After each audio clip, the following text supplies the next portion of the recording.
So you can have the strategy, you can have their credentials, you can even have the best intentions. But if you're unaware of your identity blind spots, then you're leading from distortion. And distortion costs you trust, performance, well being, and profit. So today we're uncovering the blind spots that you might not even know you have, but everyone else can feel. Jill Macauley is the co-founder of Behavioral Essentials and the co-author of Blindspotting, and she is here today to talk about what identity blind spots are and how we can manage them. So it's really good to have you here, Jill. How's it going? I know you're at home with your daughter who sprained her ankle. So real life is happening behind the scenes. 100%. One of those identities I wear is mom and juggler of all things. And so I'm going to lean into that identity as we try to be professional and join the adulting world together, Yeah. navigating it all. But yes, thank you so much, Lisa, for having me. It's an honor to be here today. Yeah, I'm excited. It's real life though. I think it's so important to illustrate that every leader has a life and no one should be put on a pedestal, right? So, but I'd love to start here.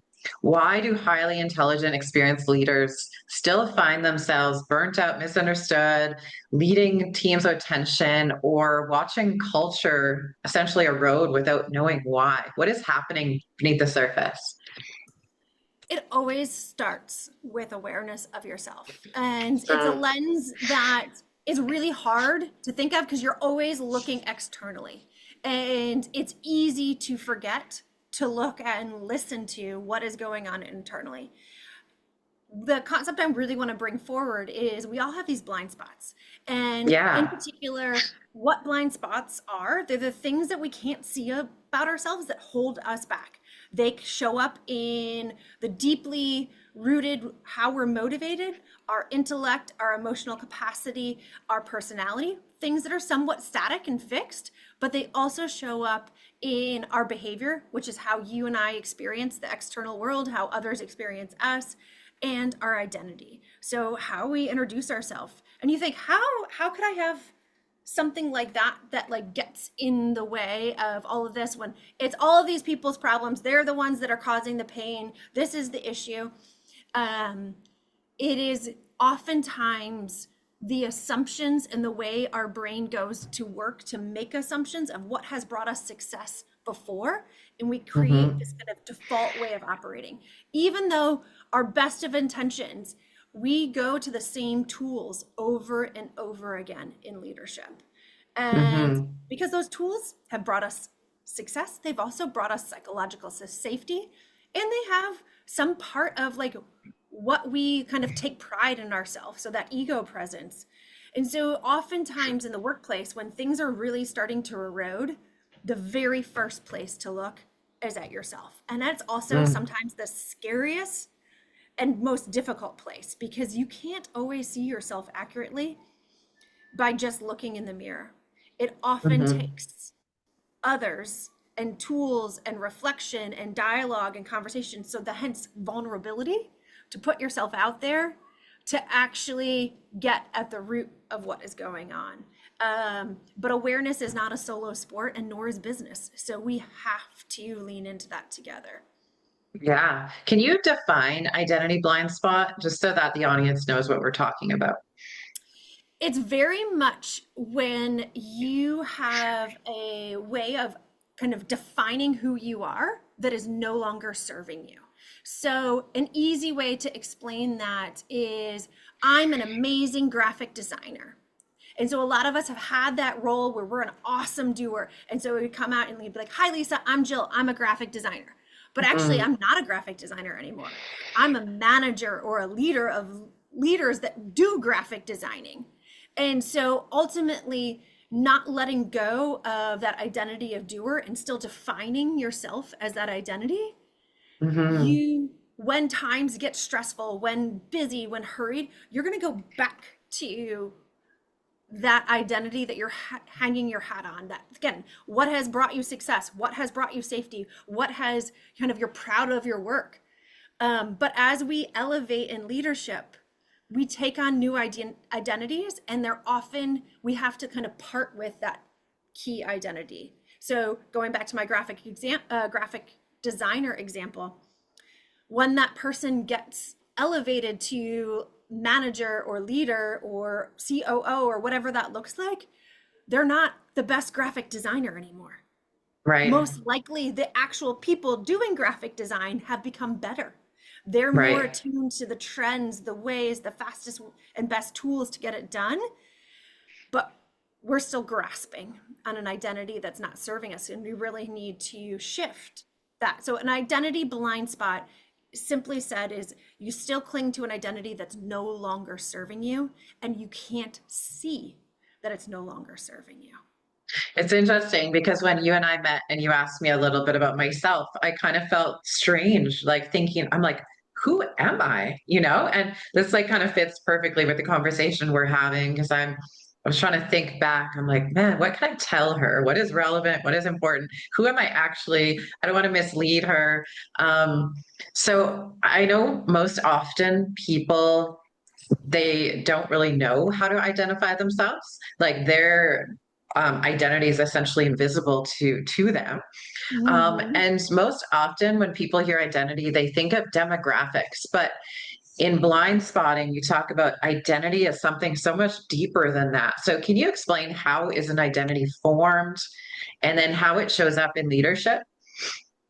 Absolutely. Well, there are some identities that are based on your demographics. Like I am a female, I am a Caucasian, I am whatever that looks like. But there are, and so those identities kind of come in psychological development. There are other Mhm. identities that will come with you, are like you're kind of born into. I am forever my parents' child. Like that Mhm. identity isn't going to leave me because biologically I am my parents' child.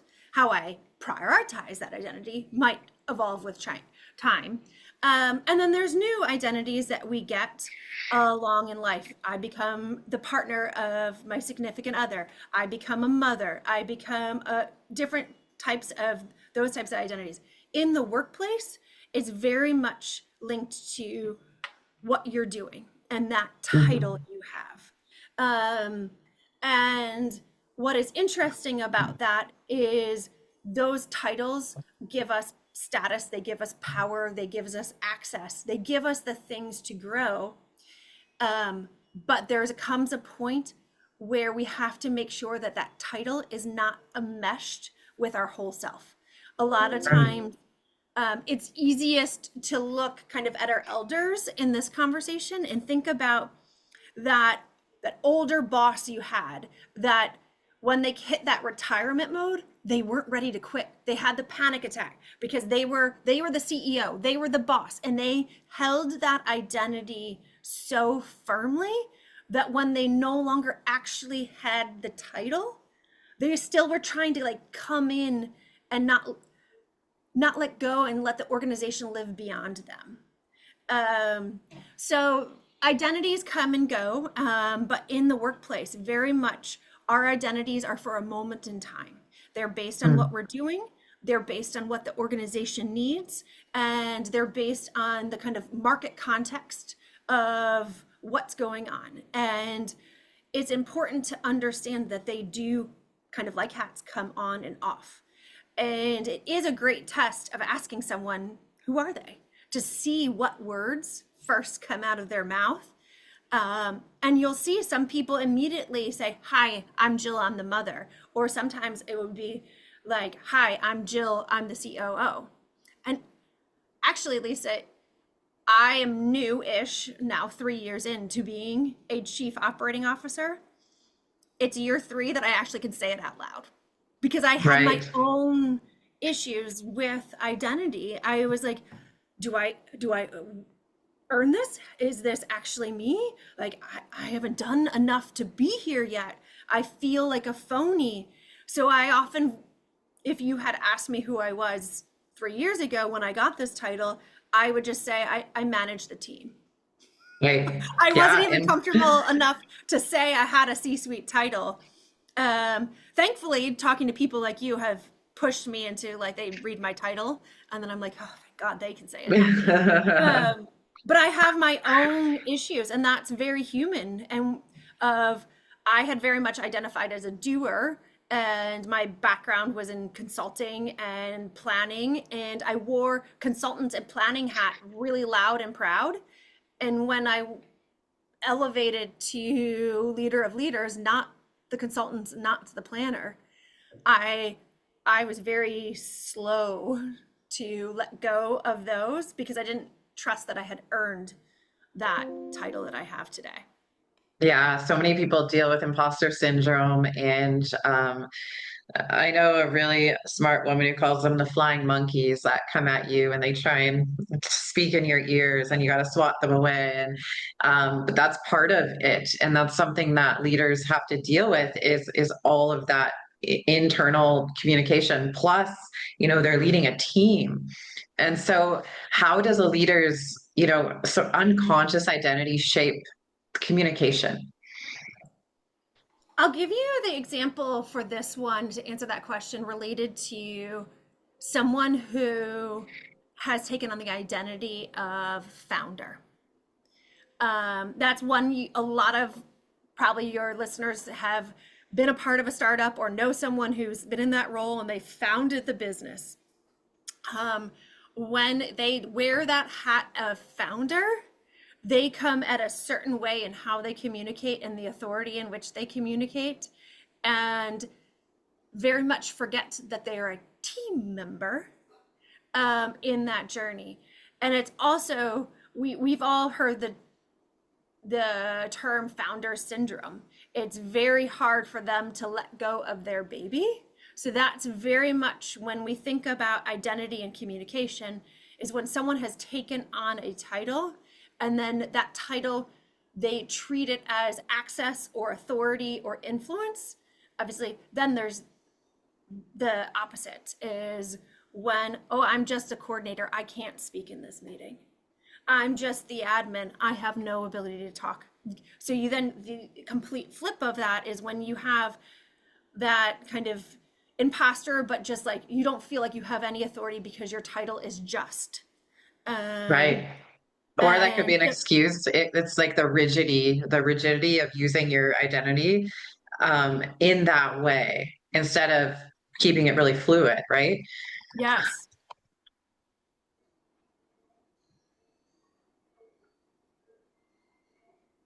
So how does that impact the team? What is important to know? So we all come in with an identity. We're humans. We put labels on ourselves. We love to label. It is where it comes into a team dynamic is understanding the labels around the table.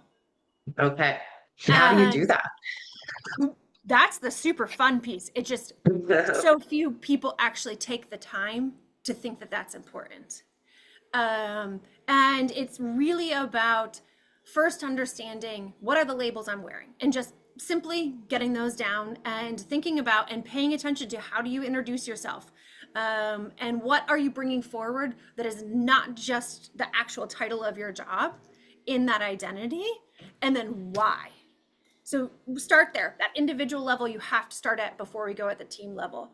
But at the team level, it's then sharing that and creating the dynamic where you learn that Jill is not only a COO, but she's a mother. I'm also a horseback rider. And so in any given day, I'm juggling all three of those things. Right. And so my team knows that if I'm a little frantic and I haven't ridden, I'm probably, it's just like some people have to exercise. Like they're like, her calibration's off. We're going to give her some grace. But it's also, they know that's how I orient and identify. And my work is very important to me, but it's not everything. It's even thinking about, Lisa, how you identified yourself, of kind of what you brought to your trauma story. That is a key piece of your identity because that has colored your history and your perspective. So everyone around the table benefits from that greater Mhm. understanding of what you even brought forward, of that multitude of experiences that has led you to wanting to be here, helping talk to people about what they do and letting them discuss and shine and do all the fun things that this podcast allows. Think about how, if I didn't know that, I would have had just a little bit less understanding of the lens of our conversation. And so that's Yeah. how it plays out in the team environment. It is taking the Yeah. time. Often teams that don't have any meals together miss that. They only come in and say, you're that, and that's your title, and that's your role. And they forget the other identities. It's one of the best ways to connect a team is to have that meal together and just talk about who you are, and Mhm. watch how that impacts the next agenda and what you discuss. Yeah, it's like that brings such a relatability, and you start looking at everyone in a humanistic way, right? Instead of in this almost guarded way. And when you like find out that someone else has experiences like you, or you can relate to them, or they are just a regular person, being here, it just makes connecting so much easier. I find I've seen situations where a whole team has like literally like exhaled at the same time when they had that connection. And then I've seen the opposite where there was no connection and it was like everyone was super tense and didn't know how to talk to each other. Well, and we know neuroscience backs everything that you just said. Like we are hardwired for connection. And not only is it just looking someone in the eyes and letting our brains actually have synergy, but that is one of those pieces. If that deep breath that occurs when we have greater understanding, then our brains are actually working better in the room or the virtual room, whatever that looks like. And we make better decision making because I have greater context and trust and understanding of where you're coming from. So then decision making tends to be more effective and quicker. Right. So what happens when those identity blind spots go unchecked? What are some of the results of that? Um, I often think organizations are bigger than any one person. So if you think about a company, a nonprofit, any place where there's a group of people working together to accomplish something, they move beyond any one human. There's the charismatic leader that kind of can carry something, but if the mechanisms of the organization are in place, the organization can live beyond any one human. And that's what people forget. They forget that the organization they're not life or death to this organization. And a lot of times, the more dominant egocentric identities will very much own that and believe that about themselves because they have taken on the identity that this organization needs me. I'm the savior. I'm the end all be all. I'm the leader they can't live without. And so when you have that, and the organization's actually stifled because voices are stifled and thought processes are stifled. The other side of that equation is when someone at kind of, it's very much at the leadership levels, this you see this being much more of a crippling impact to an organization. It has crippling impacts at all human levels, but to the organizational level, there are many people who take that lesser than identity out of like service to others or humbleness or insecurity. And they really could have done more for the organization, but there's one case study in the Blindspotting book of this woman Elizabeth, and she was called the silent glue. She was like, I do everything that no one knows I'm doing. And she kept being like, why am I getting passed up for promotions? And he was like, her coach was like, you're the silent glue. Like you just said, you do everything that no one knows what you're doing because you're like, I'm making sure it all gets done and not bother anyone. And so she just ultimately limited her own impact, her own trajectory, because it wasn't out of her intellect or her capacity to do the work. It was the identity that I'm just here to serve. And so that's where organizations are really limited by someone who's not giving themselves enough credit for what they're bringing to the table. Right. That could be so detrimental. And like that person, I'm just thinking like could be slowly resenting everybody for missing her, even though it was like her own acknowledgement, right? Like we sometimes don't see it that way. Yes. And especially like that identity of I'm the fixer, I'm the helper. It's a beautiful identity. And I'm sure you've had coworkers or moments where you've put that hat on yourself. And there's great reward in being that identity, but that's also where you can jeopardize burnout to that point because you're too worried about fixing everything else for other people or helping everyone else, and you forget to take off that and say, I'm the queen helper, and I deserve this or I need this. Yeah, absolutely. So how do these identity blind spots contribute to burnout? um, Very much just like that. The fact is if you have a identity that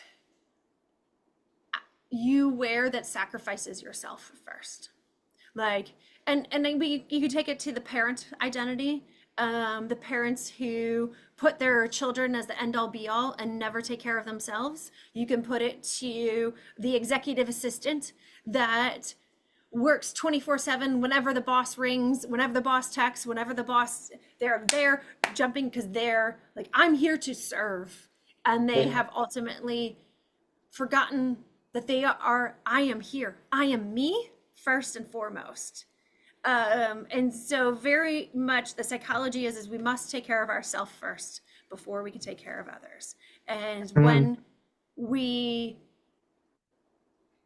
put try to achieve something that's over and over to an extreme, that's when it tips over into a blind spot because it's really getting in our own way. And you can see that in some of the achievement identities. I'm the best doer. I'm the best leader. I'm the best manager. I'm the best at relationships. All of those bests, it's hard to say, I need a break mm. Yeah, because for sure. you put on an identity that's defined by action. Right, 100%. I'm thinking of the airplane scenario when you were Yeah, saying that you have to save yourself first. 100%. I always put on your not your gas mask, your oxygen mask on first. Yeah, it makes so much sense. And I mean, I can relate to all of those identities, and I think I've been a mix of those my entire life. And once we get too attached to those, it does become detrimental because then we don't see ourselves as anything else. And then our identity is so fragmented, and we're such dimensional beings that we're like everything. And I remember feeling really unseen in certain environments and miscategorized.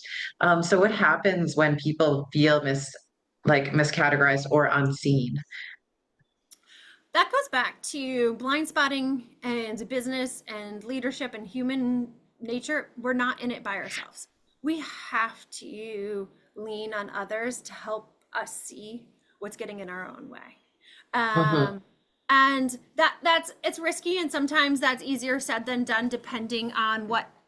Even just thinking about your own journey, when was it safe to say help, I need help, and when, or was it safe to say I'm not being seen right now? Mhm. um, in the optimistic world, we're able to go to our direct leader and our coworkers and say, in this meeting, like, what would you have said is the presence I took on today in this meeting? Or you watched me in this client engagement. What went on? What could I have, you like, if you were to say I was Jill, fill in the blank, what did you see? And so asking them to do that, or even asking them, introduce me. How would you introduce me? It's very interesting to see what adjectives they put first and what they prioritize in that introduction. It's a really great way to double check is have your coworker introduce, like, what would you say if you're saying, hi, I'm Jill, fill in the blank. Hi, I'm Lisa, fill in the blank. Um, and some of those things might make you uncomfortable because they're so complimentary, and some of those might be good I don't think I would have even included that. And then really thinking about the why. Um, and unfortunately, not all environments is it safe to ask your coworkers or your leaders for that type of environment. And so then go to trusted sources, go to the people Mm, who you do trust to describe you accurately, and hmm. then ask them why. And then Yeah. think, how would I have done this differently? And then play with it with them. So interesting because it's such an interesting time in the world with so much change happening that I think it's a really, really valuable skill for people to learn to not identify as just one thing. Because right now the world is changing so much that we all need to be authentic and ourselves. And I know that when I'm like out of alignment, like you said, when you don't get to go horseback riding, you're like completely misaligned and you're just like off balance, right? Like humans need to be looked at as humans, no matter who they are and what they're doing in the workplace or not. So let's give the audience something actionable. If someone is listening and they're thinking, this might be me, what are some of the first things that they should start doing? I know you said talk to some trusted people and get them to introduce them as that person. I think that's brilliant. I'm gonna ask my following to do that to learn some more about myself. But what are some other things that they could do? Well, I think it is them doing that to you for themselves is just watch the next couple times, next forevermore. Just pay attention to how did I choose to introduce myself. That is number one. And you finish the sentence. I am fill in the blank. I am, and just see where that goes. And then the opportunity is to dive deeper. And the beauty of all self-awareness is their ability to do it in reflection, and then there's ability to do it in dialogue. So start with that reflection, thinking about what do you love, what do you love doing, what do you avoid, what do you dismiss, what do you delegate, like what are the things that you're like, I do not cook dinner in this house, for example. Like you will never see me identify as a cook or a baker. And then, but it's about figuring out where are you spending your actual energy based on what do you love doing and what are you not doing, and looking at those patterns. The way our brain works is it's very helpful to actually handwrite that down and see them in list format. Our brain can pick up patterns much better that way than just trying to like lay in bed and think about this. And then for those in the work environment in particular, put those things that you love and those things that you dismiss and delegate and look at it to your actual job description, or rewrite your job description if you don't have one for sure, and look where is there conflict right now. That's the immediate next step is, does the role you have at work actually aligned, or is it in conflict with what you actually identify as? And then the choice is, I'll go back to that opening example of the graphic designer. There are some graphic designers that never want to be leaders because they love graphic design for the art of graphic design. And that is okay. It is kind of stinky and sometimes in the work world because you feel like the only way to get more money is to move up into certain types of leadership. But in this day of side hustles and contract jobs, like there's an ability to do what you love in some type of manner, I feel like more than ever. And outside of those traditional boxes on an org chart.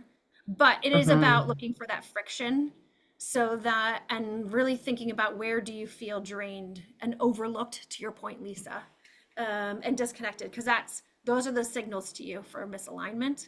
And then lastly, going to those others and talking to the people around you. Right, 1,000%. I love that so much. What a great conversation we're having. Jill, if leaders truly understood these identity blind spots, what do you think would change and what would organizations look like? I truly believe there would be less pain and suffering because there would be understanding of what everyone brings to the table. And I I think you actually put it in your opening. The downstream impact of our actions would be much more in the conscious brain. So people would be thinking about the fact is there is an impact for the fact that I identify as a horseback rider because I'm not working except 15 hours today. Like Right. not that I should, but or you should, but sometimes like there's an impact to that. And so how is that downstream impact of that identity coming out? Or if I truly wear that label of fixer, I love fixing, but where are the times I am not doing certain things and I need my team to jump in and help me out? And if we have that on the table to discuss, there's less chaos, there's less misalignment, there's less pain, there's less of me doing your work and not understanding why I'm doing your work. So there's just less pain and suffering, therefore greater well-being. And we know with greater well-being, there's greater outputs because people have more energy, time, and investment when they're not disgruntled and angry Yeah, to put into the 1000%. work that they're doing. Yeah, for sure. I love that. Can you tell everyone more of the work that you're doing and more about the book that you wrote? Absolutely. Well, let me just clarify. I did not write the book, so I can't take full credit for it. But I'm Co-authored. we with Martin Dubin, Blindspotting. Sorry, it's getting blurred here. With Harvard Business Review Press is a self-awareness model to help you really explore where those blind spots might be showing up in yourself. And I want to offer all of your listeners, we have a tool that helps you in this process. It's called our blind spotting assessment. And we have a promo code Spot Stacy, so you can take it for free on our blindspotting.com website and learn more about themselves and help us bring greater awareness into the world. Amazing. So thank you so much for being here today.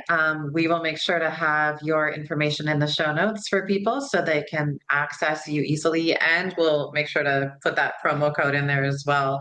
Do you have any last minute thoughts before we go today? I think the biggest thing we can all learn from and is remember is greater understanding dissolves conflict. And that greater understanding starts with understanding ourselves. Thank you so much for being here, Jill. All right. Thank you. Take care.